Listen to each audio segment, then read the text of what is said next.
the prayer of Hannah. God answered her prayer by giving Hannah a girl who would give birth to the son that Hannah asked for. That's how God works. And while she was in that room, the angel Gabriel again came to her and said, "O Mary, God announces to you a child that you will have a son whose name will be Isa. Isa. Jesus in the Spanish language, or Jesus in the English language, but in Arabic, Isa al-Masih. Al-Masih means the anointed, the appointed, the Messiah, or the Christ. And Mary said to the angel, thinking that he was a man, "If you fear Allah, don't come near me." Like any one of you women, any one of you decent women, if a man appeared to you in your bedroom, you would say, "Get out of here." Maybe you wouldn't say, if you fear God, you might pull for your gun or something. But Mary said, "If you fear God, don't come near me." The angel said, "Mary, fear not. I'm a messenger from God to announce to you that you will have a son by the name of Isa. Peace and blessings be upon him." Mary said, "How will I have a son when I've never been touched by any man and I'm not a woman that walks the streets?" What is she saying? She's not a harlot. She was untouched. She's a virgin.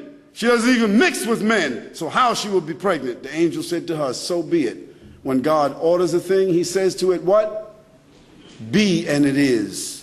And just when the angel said that to her, Mary found herself just like the wife of Zechariah, pregnant, conceiving. And to make a long story short, when Jesus was born, Mary was ashamed because the people was already saying, "She's a harlot, she's a this, she's a that. Look, she's pregnant." She had to go out, something had to happen. How did she get pregnant? She asked God, "What should I say?" God told her, "Don't say anything. Point to the child. The child will speak for himself and clear you of everything they say." And Jesus did that. That was his first miracle. Yes, Jesus was born without a father.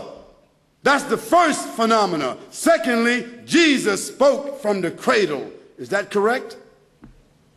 To clear his mother. That was the first miracle. Jesus Christ caused the deaf to hear, caused the blind to see, caused the lepers to be healed, caused the dead to be raised up, blew into a clay pigeon and caused it to fly off into life. Yes, Jesus, he fed more than 10,000 people from 7 fish and 7 loaves of bread. Jesus did that because God gave him the power to do that. When they asked him, "How do you do such things?" what did Jesus say? "I can of my own self do nothing. But whatever the one who sent me orders me, that is what I do." And when someone called him good master, touched his garment, he pulled his garment from her hands and said to her, "What? Why dost thou call me good when there's none good except whom? The one that is in heaven." Jesus made it clear, even to Pontius Pilate, when the high priest wanted to indict him, calling him the Son of God, calling him the King of the Jews. Pontius Pilate said to him, "What do you say about the crime that they accuse you of? What do you say about that? That you call yourself the Son of God." Now that was an accusation that he was committing a blasphemy according to the Jewish law. He said, "Thou sayest I'm the Son of God." And what did Pontius Pilate do?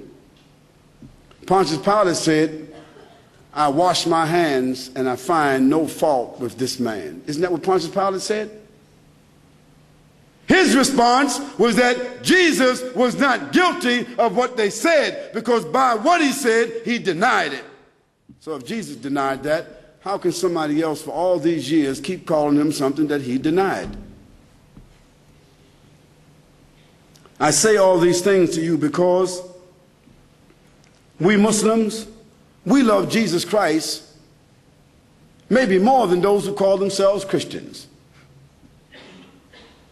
After all, we know more about his birth, about his life, about his message, about his mother, about his grandmother. We know more about his miracles, and they have been confirmed and detailed in the Quran. And our form of worship and what we believe is exactly what Jesus believed. But Jesus never said, I'm God, worship me. And we don't worship Jesus Christ, and we don't worship Muhammad, sallallahu alaihi wasallam.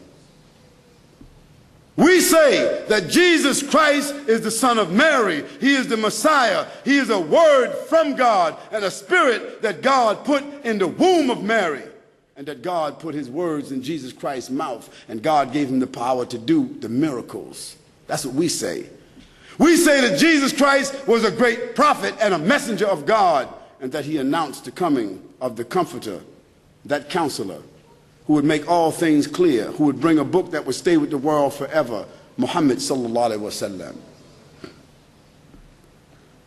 On the basis of that, I believe that if loving Jesus Christ, following his message, knowing about him, if that means being Christian, then I'm more Christian than most of the people who call themselves Christians. But Jesus didn't tell the people to call themselves Christians. And Moses didn't tell the people to call themselves Mosaeans. And David didn't say call themselves Davidians. And Abraham didn't tell the people to call themselves Abrahamians. And Muhammad, peace and blessing be upon him, did not tell the people to call themselves Mohammedans. No, they said, call yourselves after God. That means what? God-conscious people, servants of God. That's what all of them were, and that's what we are. So we don't worship Jesus Christ, because he never said that I'm God, worship me. Every prophet and messenger of Almighty God brought the very same and fundamental message, worship Almighty God and be sincere towards him. If we can examine this message of each of those well-known prophets, we would conclude this fact. Where there is a conflict, it is a result of false assertions, fabrication, exaggeration, blasphemy, paganism, idolatry by the alleged writers, historians, scholars, and individuals. For instance, let me point out something to you that may be a bit interesting to you.